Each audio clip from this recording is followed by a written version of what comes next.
Is it recording now? I think so. Eh? Can you see it? Is it indicated in your screen that we are? Oh, yes, here it is. Yeah. Yes. Yeah. All right. Okay. So now I have to be careful when it is recorded.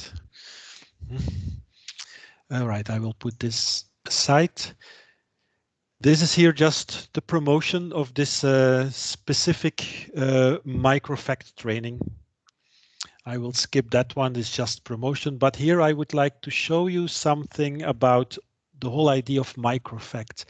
I really would like you, unless you did it already, of course, but I would invite all of you to register on microfact.org if you are interested in performance evaluation. So this is a website created by my colleague Jarek Čušla.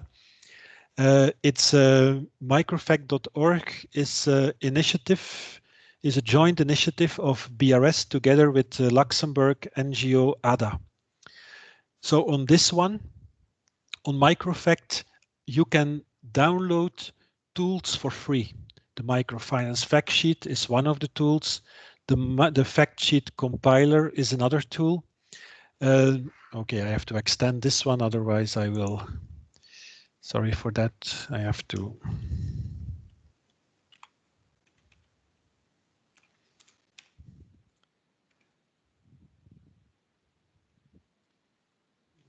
Where it is? Let's have a look.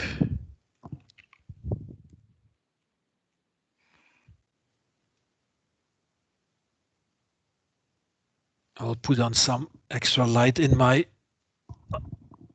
room.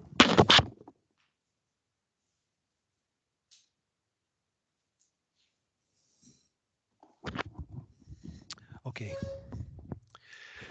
So, but there is also a business planning tool. That's a brand new tool.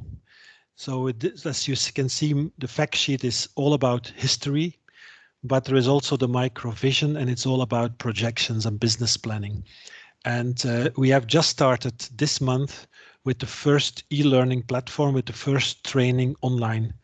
And it's now foreseen that in the month of May, it's a free choice for all of you, but my colleague Jarek will also give a specific training for the new tool, business planning. And he just created, to give you an overview about the activities, let's have a look to the overview of the activities of microfact.org.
Oh, I have to stop this one. Sorry.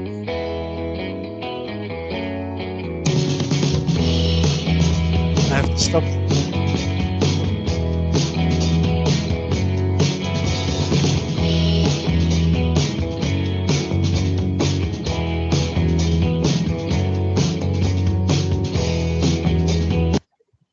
Okay, this is better. Sorry for that. So I already told you about the objectives. What's the whole micro fact sheet that we are using during this class? It's all about, as I told you, it's not giving all the answers. Let's compare this when you go with your car, with your fancy car to the garage. There are many microfinance institutions. The engine is about the same. Money is coming in, money is going out. If we take it in a little bit, show it in a very simple way, the engine is working differently, but you have big cars, you have small cars. You have some cars with only a few people behind the steering wheel. You have some co-ops with a lot of people behind the steering wheel. So that this might differ, but whatever the size, the microfinance fact sheet is something you go to the garage, you go to you link your computer computer to the engine, and you look to the performance of the engine, and then this gives you some information where to look to in the engine, where to ask the questions, what to examine a little bit more in detail.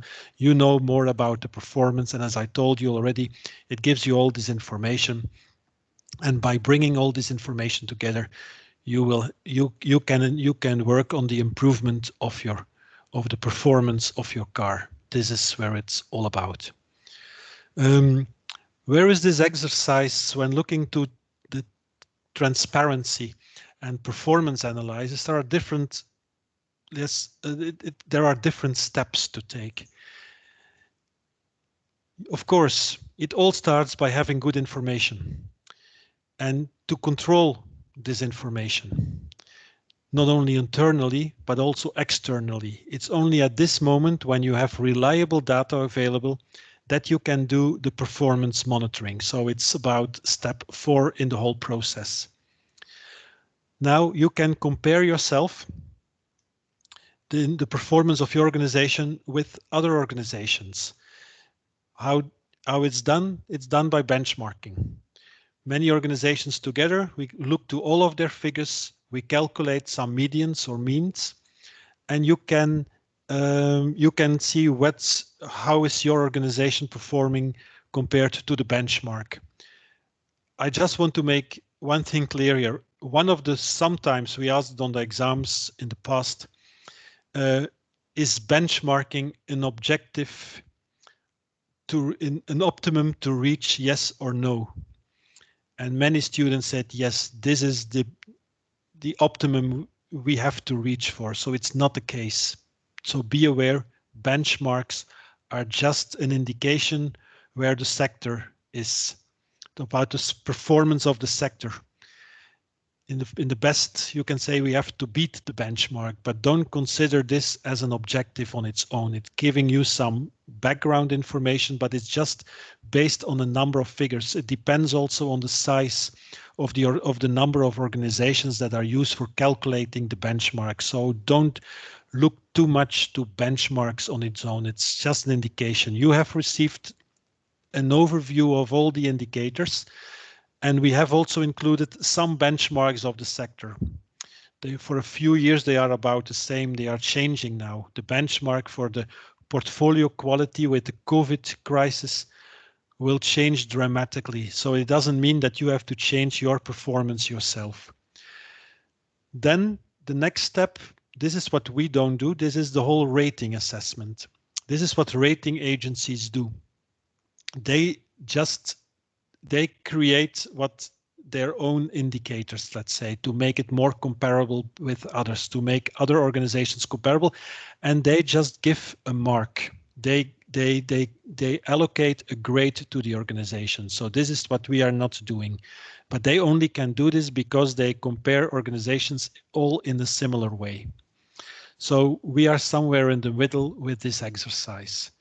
Now I ask you for the red, green, and yellow colors to have in front of you, and you already had some classes, I suppose, on on the calculation of indicators and about balance sheet and profit and loss.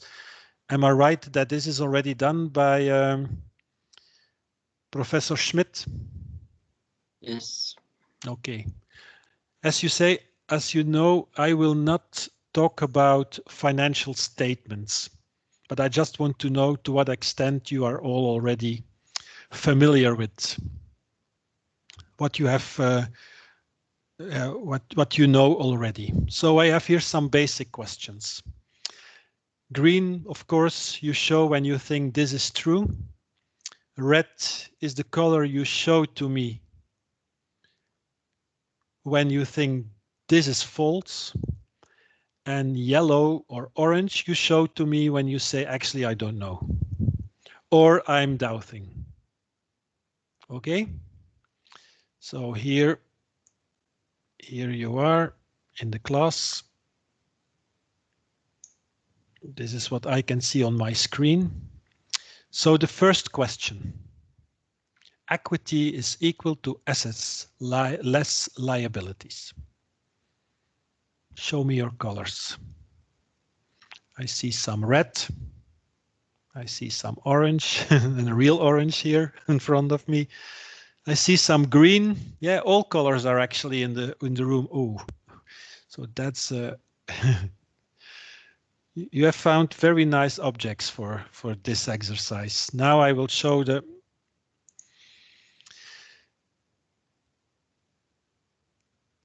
this is how we show how our balance sheet is created. In this, it's true.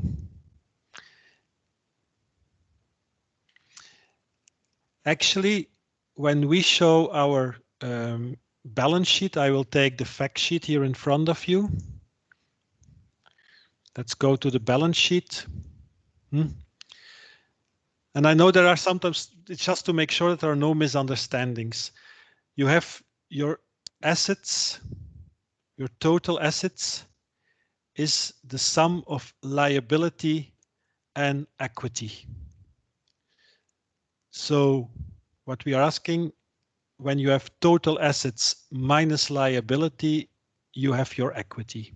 So this is how the fact sheet and actually the way of the balance sheet and the profit of the financial statements are composed. Is that clear?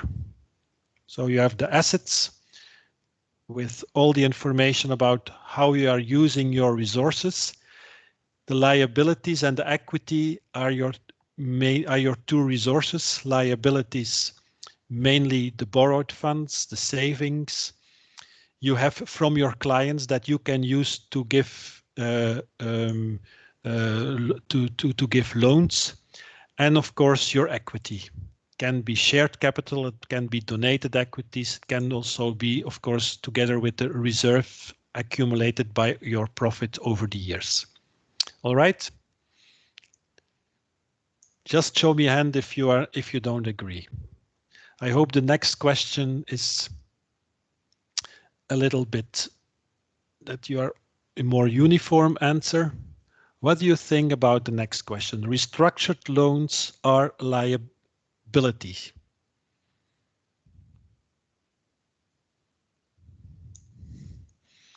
But loans given or loans Yes. obtained?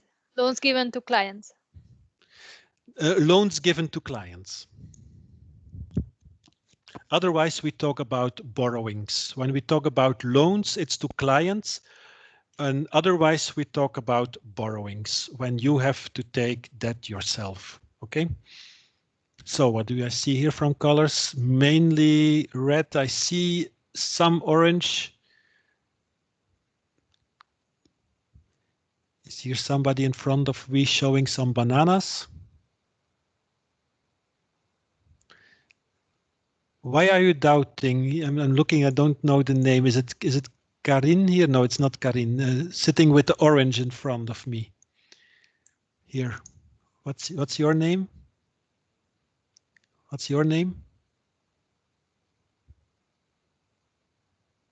With the orange in the front row, sitting with the white shirt. That's Herman. Can you put, Sorry, sir.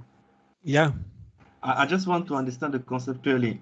Green, it is true, and red red, is it is false. wrong. And Sorry? yeah, and yes, red is wrong. That's what I'm saying is wrong. So what about orange?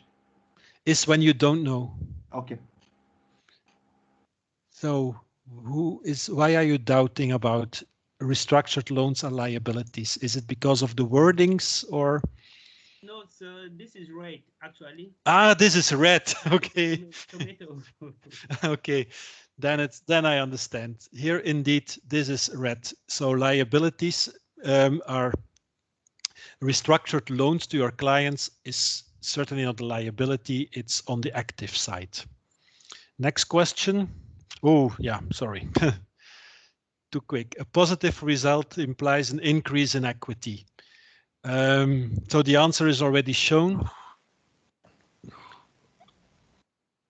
It depends, of course. If here I can accept if somebody is doubting, because if you have a positive result on your profit and loss and you use this only to give dividends and that you just give it out, your positive result, then some people can say, okay, it's not added to your balance for the next year. So in that case, I can accept also a yellow color.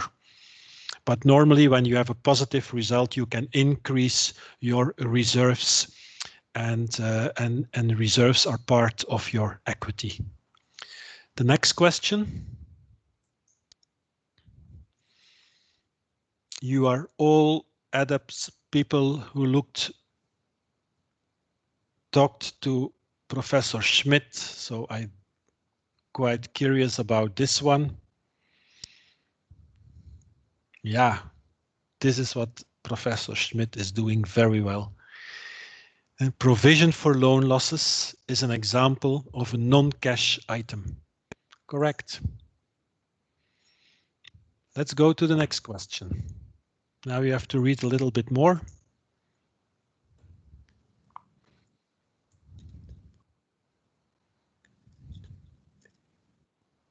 Can you read it when I put a screen like this? No. No, No. no, we don't see Okay, it. I will leave it like this. Okay, I can have a look at it.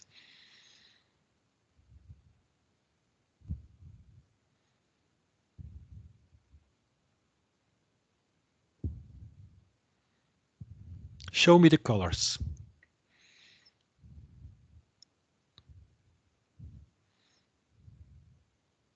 I see green and I see red.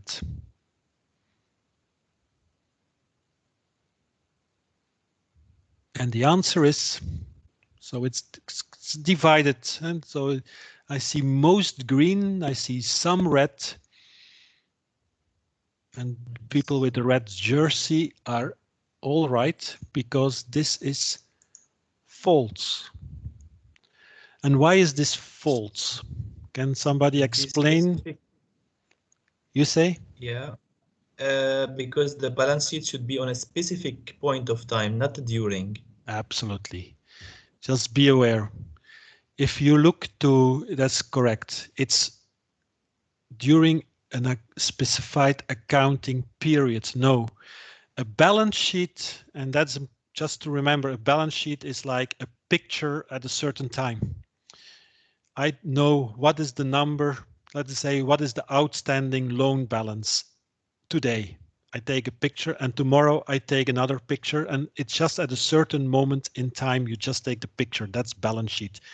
Profit and loss statement, this is more like a flow. It's more like a movie. It's a movie, like if you take the picture halfway the year to the salaries, for example, you know exactly this is the salaries, and tomorrow it has increased. So this is a period of time. And what's important that we will learn when you compare a movie, so a number from your profit and loss statement, and you compare this to a balance sheet item, it's quite difficult because you are comparing a movie in your nominator, and in your denominator you have a picture, and that's not possible. So therefore, we will see this. I will repeat it again in the next session. So from this picture, you have to make at least a small movie. And the way you do this is by using at least 2 pictures. And the more pictures, the better. So you take an average of 2 pictures. Then you can compare a profit and a loss statement with a balance sheet item. Just keep this in mind. Balance sheet is a picture. Profit and loss statement is over a certain period. Okay. And now, yeah. Client savings are a liability for a microfinance institution. And here I see all green. You have about the colors. If you want to show it to me, keep it close to your face. Otherwise, I don't see it in the picture. But here it's clear. I see all of you green. You can check yourself if your green is displayed in the right way. But indeed, this is a liability for the organization.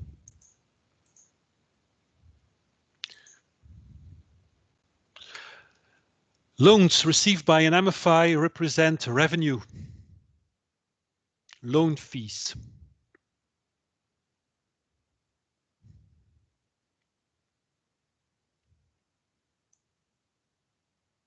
I see all green, so that's a clear one. Indeed, so these are the revenues, the loan fees, the interest rates that people have to pay, so this is all revenue. Okay, so that was the first session with our colors. We will just keep them with you for the next days. We will use it also for the other sessions. On social performance, we will not talk that much. I told you already in the microfinance fact sheet, we do have also a number of social performance indicators, at least the one that you can calculate. So the quantitative indicators, a number of them are included in the fact sheet. But my colleague Cécile Lapenu, she will go much more in. She will have a specific classes on social performance. So I will not talk that much about it. You all heard probably already about universal standards for social performance management with the 6 dimensions. You will, but Cécile will talk much more about it. I can inform you that for 4 of the dimensions, the microfinance fact sheet is also having some indicators included. So on the you will have the information on the design of the products, especially about how to treat clients responsibly. So we have for the 4 dimensions selected a number of indicators that can be calculated. One of them is the retention rate, for example, of clients, the retention rate of your staff. So these are indicators that can be calculated. There is also a link. Have you already heard? You can show your thumbs, then I know it, or if you have heard already about it, about SPI 4. Does it ring a bell? I see it. Okay, so this is social performance indicators number 4. And so there is a link between the fact sheet and the SPI 4, just to remind you about this one when Cécile is coming, that both sessions are closely linked to each other. It's also one exam. We will not have separate questions, and the exam actually is always the same. We will give you the information of a specific MFI. You tell us the financial and the social performance story of that organization. That's the main question, and that's the one that we always ask you. So the exercise on Saturday is actually, if you understand that very well, the exam will be a piece of a cake for all of you. I really hope. Okay, let's go to. I talked about the benchmarking, so I can skip that one. All these slides will be available for you, so I will send them after the class. You will have this all available. All right. So yeah. Yes, just a question concerning the benchmark. Yeah. In the beginning of the session, you said that the benchmark is just an indicator, so we don't have to take it as a. I didn't get the. Okay, sorry. I will just. I have to change something here. So actually, it's good. A benchmark is interesting, but at least because you have an idea about the direction. When we say, for example, the leverage is, let's take a more easy one about the portfolio quality. And portfolio quality, we will talk about it. Portfolio at risk is one of these indicators. You probably heard about it. What's high and what's low?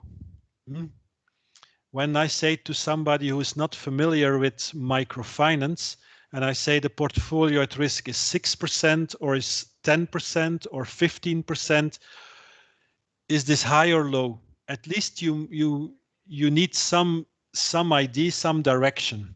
And therefore benchmarks are interesting. When we look, for example, I take the figures from previous year, the benchmark of the sector is saying that the portfolio at risk is 4%. Then you know when your organization is around this figure that you are within the boundaries. So that's the indication.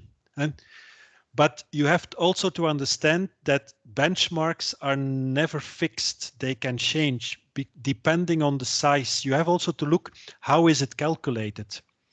When you, for example, are a very informal microfinance institution, and the benchmark is calculated with only very big, more commercial oriented financial institutions, and their benchmark is, then you know that you are perhaps not comparable to that benchmark, that you have to use another one.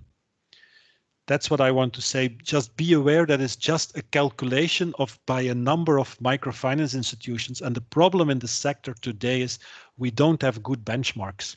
As you can see on the screen, the most reliable, and actually the only resource we had in the past was the mix. And the mix is not doing this exercise anymore. They are not updating the figures anymore. Actually, they stopped services. That was the place before where all the data were collected from a number of MFIs worldwide. And every year they updated the figures and they provided benchmark for the specific year. And you were able to create comparable groups. Like, I now want to know the benchmark, not of all MFIs, but of the specific group of cooperatives, for example, of credit-only microfinance institutions. So you could create, or you could have other benchmark for very specific groups to make it more reliable for you or more comparable for your specific situation. But today, this service is not existing anymore. And that's the problem. Now there is a new initiative that has recently taken up this service, and the organization's name is Atlas. So Atlas is trying to, they have received the old figures from the mix for the calculations, but today this is just starting. So we have difficulties in the sector to have real benchmarks, because the data, that's the most important one, the data collection and reliable data collection. It's not an easy exercise, and we hope that that actually the Atlas will take up this function and provide us in the future with much more reliable benchmarks than that we have today. All right, so the benchmarks I will show during this class are a little bit outdated. And I can imagine, especially with the corona, that these benchmarks don't take into account the specific situation of the sector of 2020 yet. All right. Okay. So, yeah, you're welcome. Let's go to the first and actually the most important group of indicators. If you are thinking, and I hope you are not, to skip some classes here or some specific sessions, it's good not to skip this one, because I think this is one of the most important ones. Why? We will talk, we have on portfolio quality. Actually, we will discuss during this class 4 groups of indicators. The first one on quality, the second one on efficiency and productivity, financial management is the third one, and finally profitability and sustainability. But today we will focus on loan portfolio quality. And especially for this one, I just want to test something. I will now divide all of you, we are 24. I just want to make sure, have you already worked in teams I suppose you had in specific classes, in specific separate groups? Okay. Yeah, we have already done. Okay. So I will test this one here too. So I hope it's working well. I just want to invite you, if you are in your specific group, so I will, let's say we are 24, so I will create six groups. So 4, 4, 4, and just think about why is it, let's make the question correct. When looking about portfolio quality, many things can go wrong. There are many reasons why people are not paying back to the microfinance institution, that they don't pay back loans or that they are in arrears with their loans. I just want you in your group to discuss briefly what a number of reasons, the more the better, why people don't pay back their loans. You can list a number of reasons, and I would like to invite, normally I am using Post-its, and during class I pick them up from all of you. Now it's a little bit more difficult, so I propose that that one person in the group is listing them, and when we come back together in the plenary here, in this plenary session, then you can send it to me or you can show it on the screen. All right? Let's try it like that. Okay, let's go to the breakout rooms. So I will create, we are 6 groups, and the rooms are now created. So I will do this automatical one. Let's say that we talk about this around, I think 5-6 minutes will be largely enough. See you back within 5-6 minutes. Okay.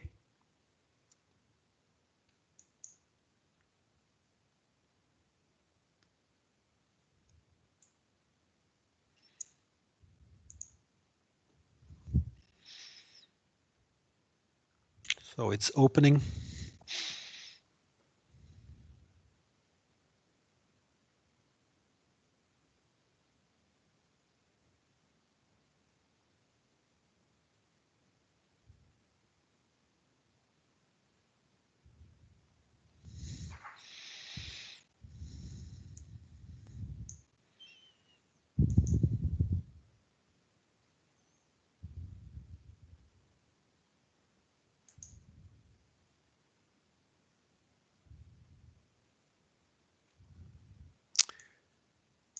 Hello.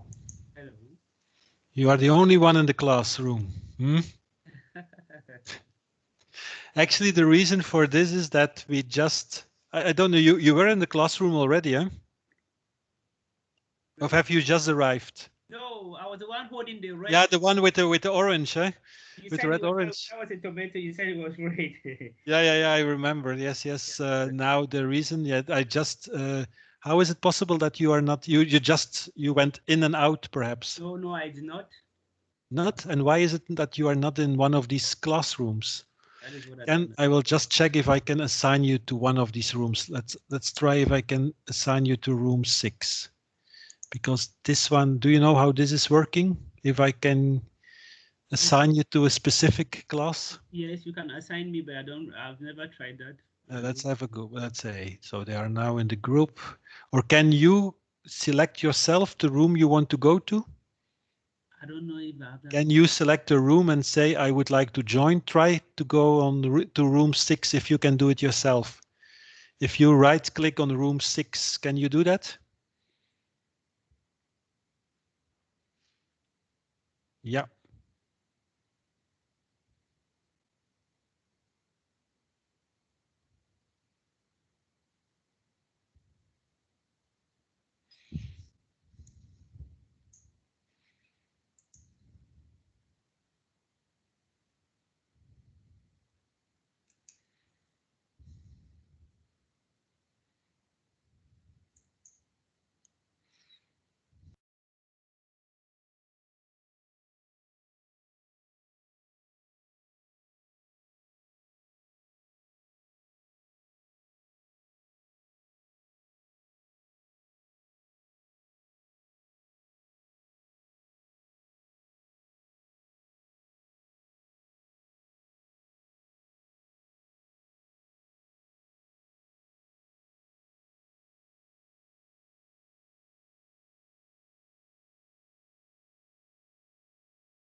Hello, Marina. No, sorry, I lost my connection. Can you join yourself one of these rooms? Because I cannot put you in that one. If you just right click on one of the rooms, it will probably work. Okay.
Here we are again. Welcome back. Here we are again. Welcome back. I hear myself twice. I was about to say that. Okay. No, all right. Let's see how we can do this one. Yeah, I cannot read what you have sent, so I propose to group one, the group of Francois. We call this the CEO exercise. So this is not a chief executive officer exercise, but it's the C is the C of a client, the E is for external, and the O is for organization. So we would like to rank your answers to one of these main reasons. So I will go to Francois, the group of Francois. I don't know who took notice of the different answers of your group. Who is Francois? Can you raise your hand and I know who is who? Okay, Francois. Bonjour, Francois. I take the note for the group. Yeah. I will write down some of your answers here. You can see this. Can you see the CEO on the screen, the whiteboard? No, I can't see it. You cannot see. Okay, then I have to look to share the screen again. Wait, hold on.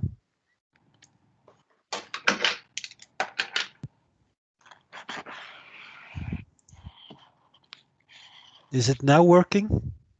Yes. Okay. So I will write down. Let's take it here. Of your group. Tell me, Francois. Okay, so we didn't rank anything. It was just. No, it's not needed. We are going to rank it now. So if you take the first one. Perfect. So the first idea was the problem of payment schedule inconvenient, meaning that the payments are not really matching with the cash flow of the borrower with the cash flow expected by the DMFI. Very good. What do you think? Let's have a look. Where is it? Client, access, organization, or where to rank it? What is the E? Client? External reason. Oh, I think that's the organization. I think that's clearly organization. Huh? All right, the next one. Next one was insufficient cash flow, meaning that the project is not able to generate the cash flow needed to reimburse. Of the cash flow of the clients. Huh? Yeah. And where do you would you like to put that one? Client. Everybody agrees that is the client's problem? No, it's the organization, no? Well, it depends. No. Here you can say, I can imagine that it's actually, here you can doubt. Is it one? It might be, of course, it's the client has a responsibility in this one. But I also can understand that some of you are saying, look, it's also the organization, because if you have done your, you have to do your work in your assessment is perhaps not enough, and you haven't taken into account that the client business proposal was perhaps not that well calculated. So let's put it somewhere in the middle. Yeah. Okay. Then I think so this is client and organization joint. All right, let's have the next one. So the next one was too expensive, meaning that the interest rate is too high, but also the hidden interest rate, like transaction cost. So maybe it is between external reason and organizational reason. Actually, in this case, I really would say I would put it completely at organization, because the external is so too expensive, and it's all about transparency and not enough transparency. When you'd say hidden costs, that's also related. So here I would agree to put this as organization. Yeah. Another one. Can you agree with it, Francois? Yes, I agree, but maybe one of the idea of one of my teammates was also to say that the problem can be also transport, and so that's not really the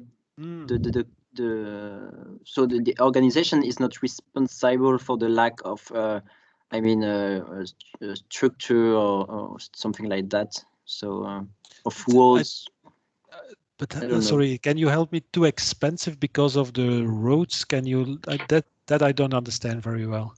But for example, if you are very far from the MFI and you have to travel from your home to the MFI, it can occur more expensive, high cost for you. So that's not the MFI is not really responsible for that. I mean. Yeah. But yeah.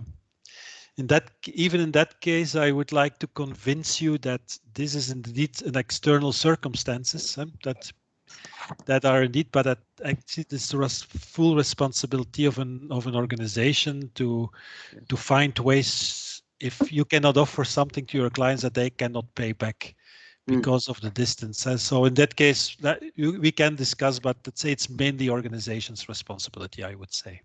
Okay. All right, another one. Yes, we have so mismatching, meaning that the loan are not used for the first purposes, meaning that the people do not invest the money. Yep. Actually, what do you think? Maybe client. Everybody agrees?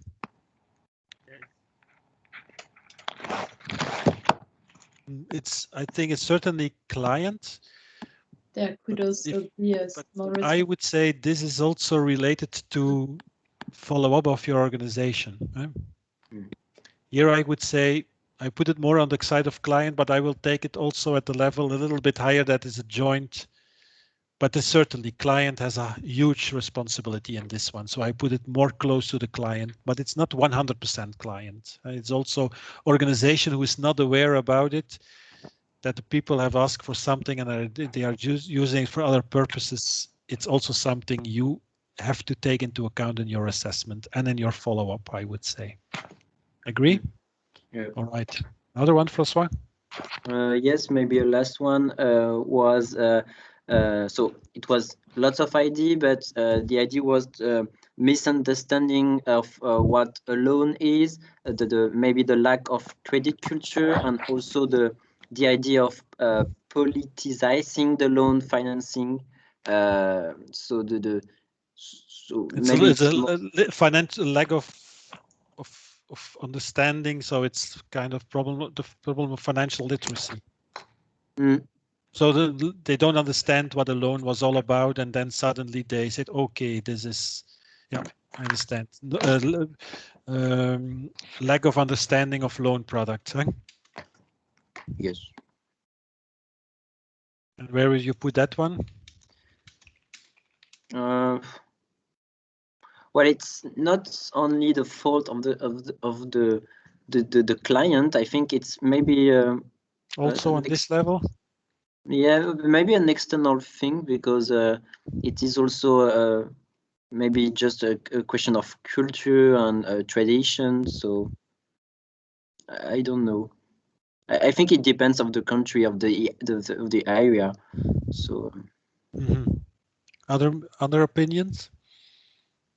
Yes, I think there is one thing we talk about which I think he has not mentioned, which is vulnerability, like external shocks, which, for instance, pest attack or COVID, sometimes affect especially people in the farming sector, which makes difficult for them. Okay. External shocks like this one, like COVID. I think it's a very clear example now. This one I would certainly put under external. That's for sure. So I put this a little bit aside. This is certainly, but lack of understanding of loan product, Francois, I really would say if I would put this at the full responsibility of an organization. In the way, if you know that your client hasn't understood your loan product, that is considered as a kind of a gift, right? Or that they don't understand, if you are not indeed you have to take into account the external circumstances, and you refer to external as kind of culture. But if this is the case, you have to make sure that many organizations have the responsibility to train people on it and to make sure that they have understood the product that you are selling to them. If they say we don't understand how this is working, I would not like compare it to a car, but if you say people are not used to you to put gasoline, and now I'm using let's take this as an example, that the culture is, I'm exaggerating, it's that they are using another kind of fuel that is not adopted for the car. You don't sell, you cannot blame you have to inform the people at least that it is how it has to be used and what is the meaning of it. The example that I'm using is perhaps not the best one to compare to, but making sure that clients have understood, it's also a responsibility certainly of your organization, especially even more if you know that the culture is completely different with respect to the understanding of a loan product. But there is a part of it that is also important, and that's you talked about politicization, right? And this one is indeed also external. Sometimes we have, are people here from Togo in the group? Nobody?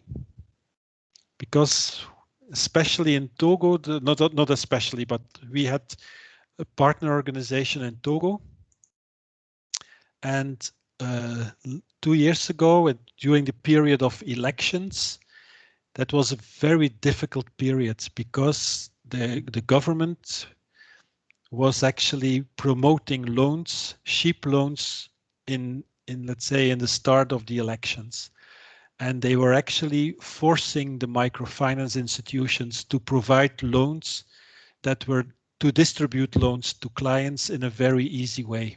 And then, of course, you cannot, it was quite difficult for some MFIs to refuse to do this because otherwise their license could be taken away. So that kind of external reasons might occur also sometimes. And then this is what I would put under politicization. Sometimes politics interfere with good processes, and then people say, okay, this is done during elections, we don't have to pay back. That's a really external reason. So I think this is an answer that might fit for all three of it. Client responsibility, sometimes external, but certainly also organization. Have I convinced you, Francois, or do you say, no, Kurt, this is not my opinion. I want you to put my card somewhere else. No. I fully agree. Yeah. Okay. All right. I'm looking that this way of classifying is a little bit slower than in a real class setting. So I'm just a little bit looking to the time, but let's take another group. Do they have, let's take the group of Fernando. Who is Fernando? Yes, I am here. Hello, Fine. Professor. Yes, yeah. Hello, So we discussed also about the many of the points. You're sitting next to me. Hi. As Francois already. Yeah. And so yeah, we were saying also that their businesses might have failed or they went bankruptcy, so they couldn't repay. But they could also had some liquidity issues. It doesn't mean that the business is closed, but they just didn't get enough money when they had to pay. So that's the business itself. It's more related to the cash flow, I would say. Right? Okay. So I just I just copied that one, but it's a bit at this level, I think. Of course, I have to change the wordings, but let's see if I can put this in cash flow with its relation to the failure of the business. Right? Yeah. Right. And right. Yes. And then we talked about the people might not have incentives to pay, for instance, if they don't have a collateral or they don't have a penalty rate, or if they feel that it won't affect their credit score, maybe they just don't have incentives to pay. What do you think about that one? No incentive to pay back. Maybe from the organization, right? Yeah, I think that's a clear one. Huh? All right. You have another one that. Yeah, and then we said something about individual just bad habits that they just don't choose not to pay, and also psychological factors and behaviors that might have happened in their communities, like no pago crisis that we were talking about in Nicaragua. And yeah, so this is more like related to the culture of the people, or maybe lack of education. Maybe we already talked about that with Francois as well. And the last one that we mentioned was sometimes when you have context with a lot of competition between MFIs, this leads to the multiple loan taking from customers or borrowers. And if they don't, if they have a lot of choices to keep borrowing money, so they just might choose not to pay. So that would be something with the market, maybe. Yeah. So that personal behavior, I think that's the level of client when they. Can I put it here? The culture of non-payment. I think we discussed this also with Francois. I would say there's a joint. If you know of your organization, you cannot hide yourself as an organization behind the fact that, yeah, it's the culture. We give it, but we are never sure. And you have this joint responsibility. If you know it is the case, you have to take measures to train people more. You cannot say, look, it's the situation it's like always. But here the multiple lending, you say this is the market, this is external. On that one, where would you put this one? Yeah, I think it's about the industry. So I would say like maybe external. Everybody agrees?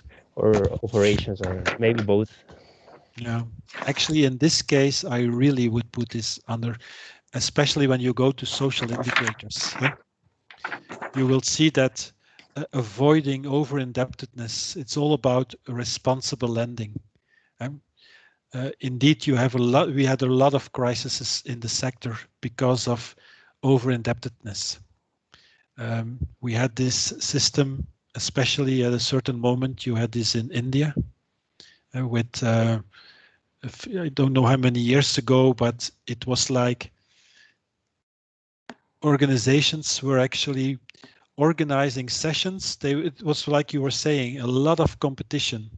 It's among the microfinance institutions with incredible high growth rates every year of growth of microfinance institutions. The only thing that was larger than the size of the organization, they said, was the ego of the CEOs.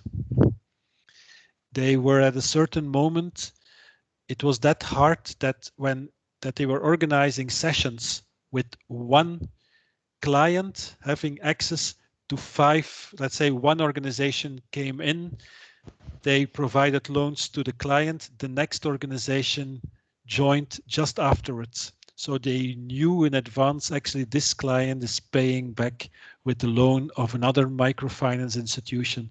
The over-indebtedness was very high, no regulation, so the whole system collapsed in this specific region. And therefore, I would like to say this is a full responsibility of an organization. It's for you extremely important to understand that your client is not in a situation of over-indebtedness. If you are putting a person in debt, you are not providing a loan to a client. You are putting them into debt. It's very close to, let's say, loan and debt.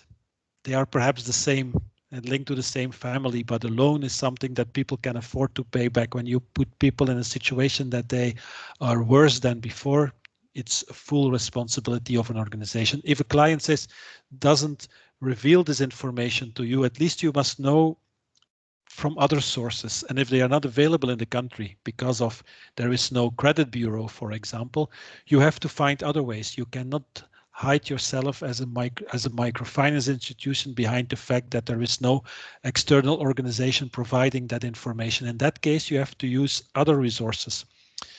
If I refer, for example, to the fact of Raiffeisen at the time, there was no credit bureau, but they made use of the information within the communities. They involved the communities in the assessment of the loan. They knew the people. And they were, and he was using, let's say, these informal sources.